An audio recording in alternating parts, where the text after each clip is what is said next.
Hello all, Dave Thomas here. I've been asked to do a little short intro to one of my projects for Coding Week, so I thought I'd show you the Great Escape. So Great Escape is a 1986 ZX Spectrum game that I used to play as a kid. And let's just have a look at it. Let's have a little bit of a play.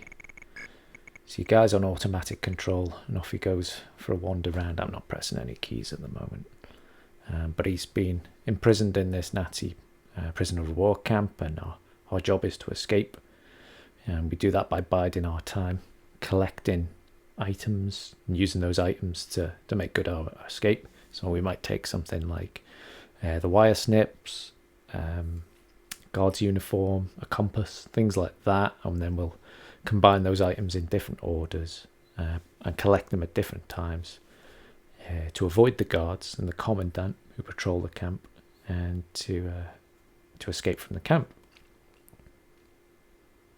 So we see our guy wandering around. He's just wandering around at the moment on the AI control, but I can take control of him and wander around, at which point the guards become suspicious and start to follow me.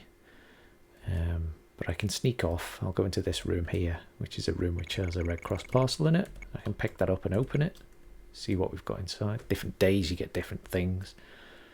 I think you get bribe on one day. You use the bribe to cause a distraction. At the moment they're just waiting for roll call.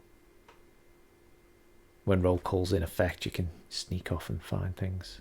So I might just sneak off at this point. I'm being chased.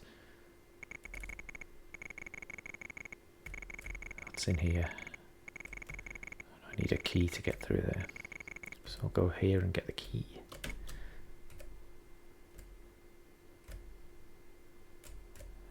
This door is locked, so I need to open that door. Who's in here? Let's wander around.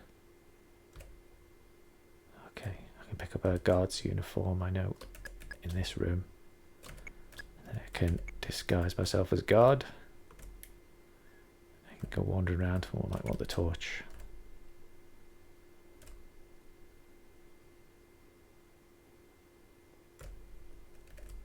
I'm disguised as a guard, so the other guards won't spot me, but the commandant there, the different looking character, he knows it's me. He can tell the difference, so I have to scarper. Anyway, so you use your subterfuge, your wit to outwit the denizens of the camp and make good your escape. I'm going to take the uniform and I'm going to drop it down the tunnel here so I can stash it for later.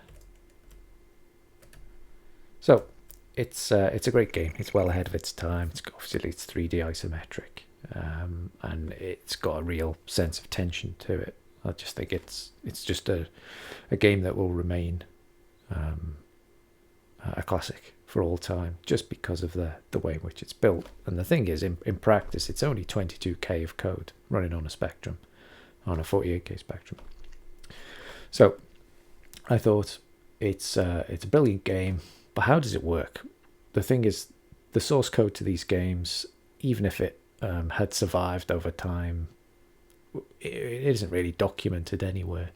These things were never valued back in the day. I know that it was written on a 68k dev system and sort of ported to the Spectrum, so it was a relatively high-end development for the time. So yeah, how does it work? Well, the only thing we can do is snap the game, snap a copy of its RAM, start disassembling it, start finding the graphics, identifying the different routines, and writing a description of them. So I'll just quit Fuse there and let's have a look at the assembly that I have. So this is the disassembly of the game.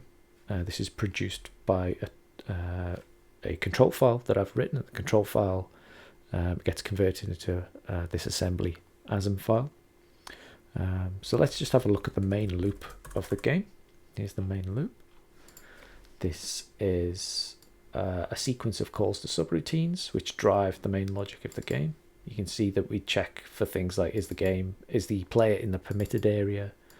Can we do any animations? There's a bell in the game which gets rung.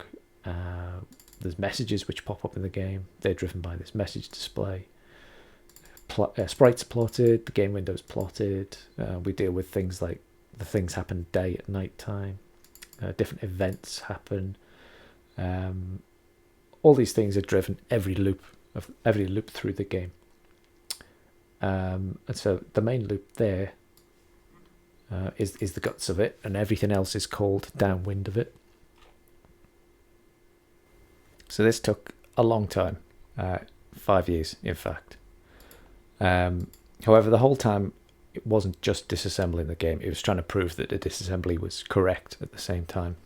So what I did to prove the disassembly was correct was, instead of writing plain English as the commentary here, I wrote a C, sort of intermediate language, kind of like a pseudocode of C. And then once that pseudocode looked relatively complete, I started transplanting that into actual C files, compiling it as C. And then I just iterated on that. I did a bit of the disassembly, a bit of the port to C. And then I wrote a virtual ZX Spectrum, input routines, graphics handling, things like that. And kept the main body of the logic identical.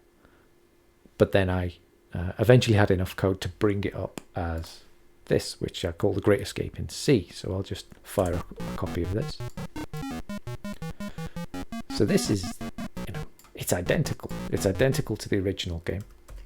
It just happens that I wrote it in C. It's got all the same graphics, sounds handled the same, keyboard. It's kind of got like it's even got a Spectrum style keyboard that's inside the game. What you tend to find with games that are reverse engineered and recreated is people can't really resist changing the game. And to me, that was a step too far. So this is an exact recreation of the original game. The benefit of this is that it lets me prove that my original disassembly is correct. So there's not a lot of justification for this to exist in terms of itself. However, it's nice to have that sort of that body of code to try and do experiments on, and you can break the game in different ways. So if you want to know more, you can have a look on my website, which, if I can find it, is here somewhere. Davespace.co.uk, The Great Escape, where I've done a write-up on the game, all sorts of aspects, and there's discoveries that I've made during the disassembly. You can also download a copy of the current build for macOS, which is on my GitHub account, github.com/dpt, The Great Escape in C. And if you've got any questions, come ask me. But yeah, thanks very much. Thanks for your interest.